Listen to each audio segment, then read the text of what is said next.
0121. We were 25 strong and well equipped.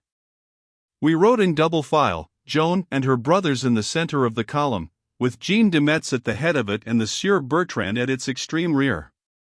In 2 or 3 hours we should be in the enemy's country, and then none would venture to desert. By and by we began to hear groans and sobs and execrations from different points along the line, and upon inquiry found that 6 of our men were peasants who had never ridden a horse before, and were finding it very difficult to stay in their saddles, and moreover were now beginning to suffer considerable bodily torture.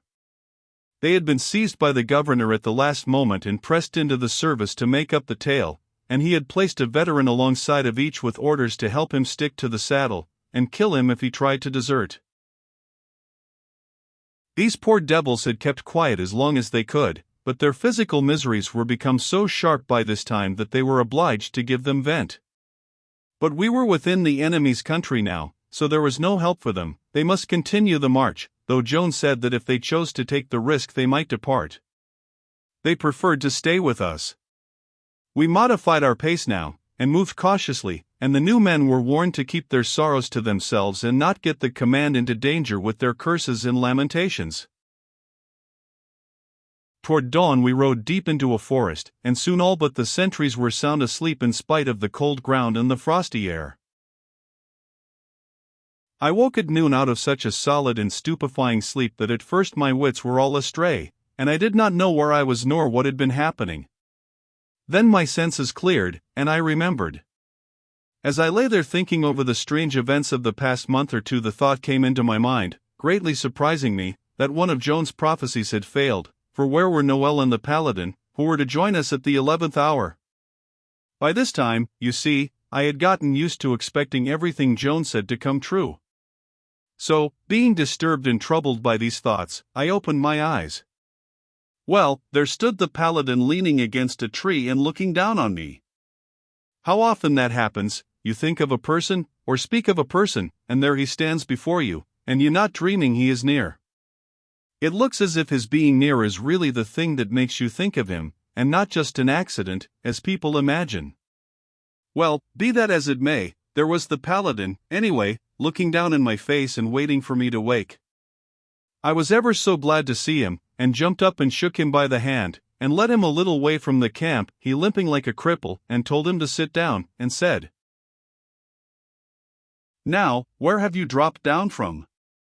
And how did you happen to light in this place? And what do the soldier clothes mean? Tell me all about it." He answered, "I marched with you last night." "No." To myself I said, the prophecy has not all failed, half of it has come true. Yes, I did. I hurried up from Domremy to join, and was within a half a minute of being too late. In fact, I was too late, but I begged so hard that the governor was touched by my brave devotion to my country's cause, those are the words he used, and so he yielded, and allowed me to come. I thought to myself, this is a lie, he is one of those 6 the governor recruited by force at the last moment. I know it, for Joan's prophecy said he would join at the 11th hour, but not by his own desire. Then I said aloud, "I am glad you came, it is a noble cause, and one should not sit at home in times like these." Sit at home. I could no more do it than the thunderstone could stay hid in the clouds when the storm calls it. That is the right talk. It sounds like you. That pleased him. I'm glad you know me. Some don't. But they will, presently. They will know me well enough before I get done with this war. That is what I think. I believe that wherever danger confronts you, you will make yourself conspicuous. He was charmed with this speech, and it swelled him up like a bladder. He said, "If I know myself, and I think I do, my performances in this campaign will give you occasion more than once to remember those words." I were a fool to doubt it. That I know. I shall not be at my best, being but a common soldier, still, the country will hear of me. If I were where I belong, if I were in the place of La Hire, or Saint-Trailles, or the bastard of Orleans, well, I say nothing. I am not of the talking kind, like Noel Rainguesson and his sort, I thank God. But it will be something, I take it, a novelty in this world, I should say, to raise the fame of a private soldier above theirs, and extinguish the glory of their names with its shadow. Why, look here, my friend, I said, do you know that you have hit out a most remarkable idea there? Do you realize the gigantic proportions of it? For look you, to be a general of vast renown, what is that? Nothing. History is clogged and confused with them, one cannot keep their names in his memory, there are so many. But a common soldier of supreme renown, why, he would stand alone. He would be one moon in a firmament of mustard-seed stars, his name would outlast the human race. My friend, who gave you that idea? He was ready to burst with happiness, but he suppressed betrayal of it as well as he could. He simply waved the compliment aside with his hand and said, with complacency, "It is nothing. I have them often, ideas like that, and even greater ones. I do not consider this one much." You astonish me, you do, indeed. So it is really your own? Quite. And there is plenty more where it came from, tapping his head with his finger, and taking occasion at the same time to cant his morion over his right ear, which gave him a very self-satisfied air. I do not need to borrow my ideas, like Noel Rainguesson. Speaking of Noel, when did you see him last? Half an hour ago. He is sleeping yonder like a corpse. Rode with us last night. I felt a great upleap in my heart, and said to myself, now I am at rest and glad, I will never doubt her prophecies again. Then I said aloud, it gives me joy. It makes me proud of our village. There is not keeping our lion hearts at home in these great times, I see that. Lion heart. Who that baby? Why, he begged like a dog to be let off.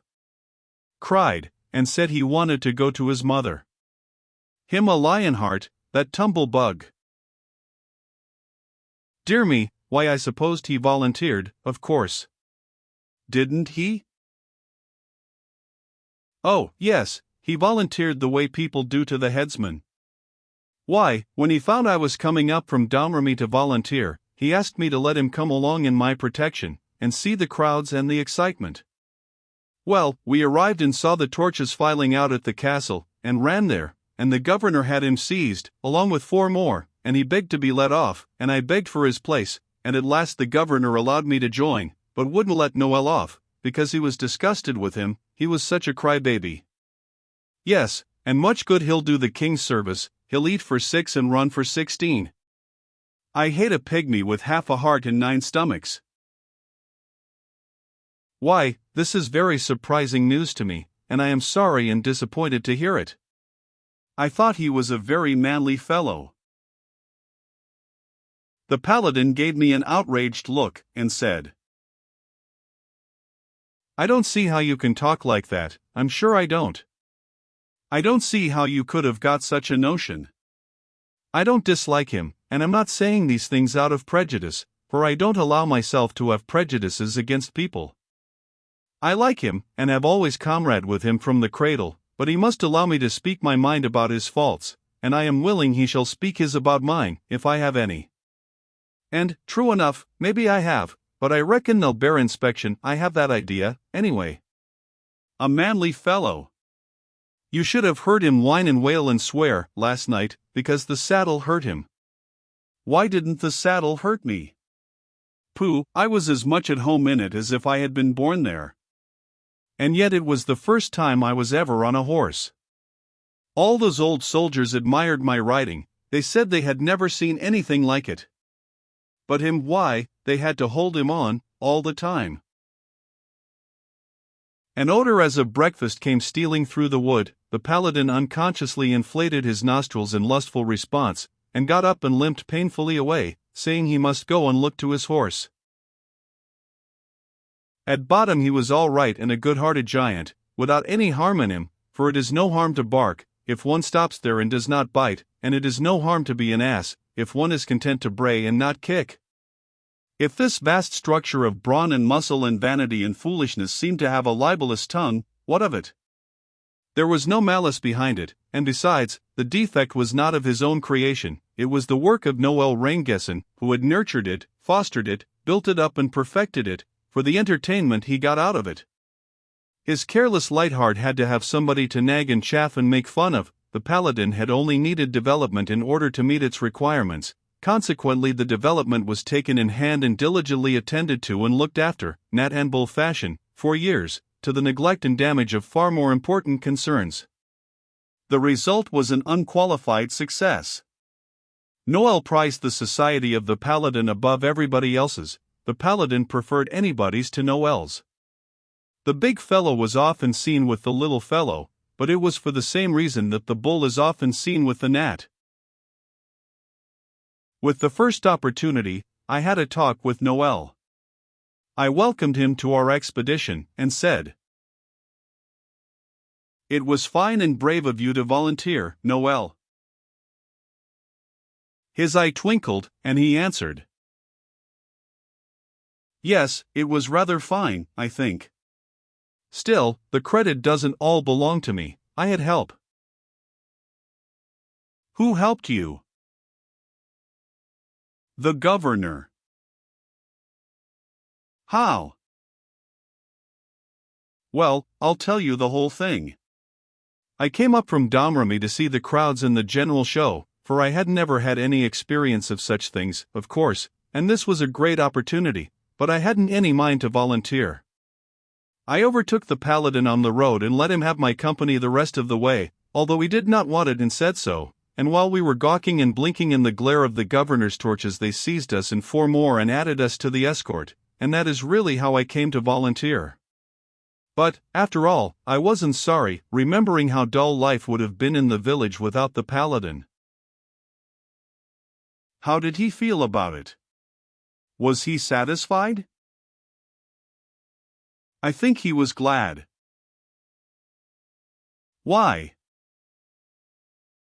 "Because he said he wasn't. He was taken by surprise, you see, and it is not likely that he could tell the truth without preparation. Not that he would have prepared, if he had had the chance, for I do not think he would. I am not charging him with that. In the same space of time that he could prepare to speak the truth, he could also prepare to lie. Besides, his judgment would be cool then, and would warn him against fooling with new methods in an emergency. No, I am sure he was glad, because he said he wasn't." "Do you think he was very glad?" "Yes, I know he was. He begged like a slave, and bawled for his mother. He said his health was delicate, and he didn't know how to ride a horse, and he knew he couldn't outlive the first march. But really he wasn't looking as delicate as he was feeling. There was a cask of wine there, a proper lift for 4 men. The governor's temper got afire, and he delivered an oath at him that knocked up the dust where it struck the ground, and told him to shoulder that cask or he would carve him to cutlets and send him home in a basket.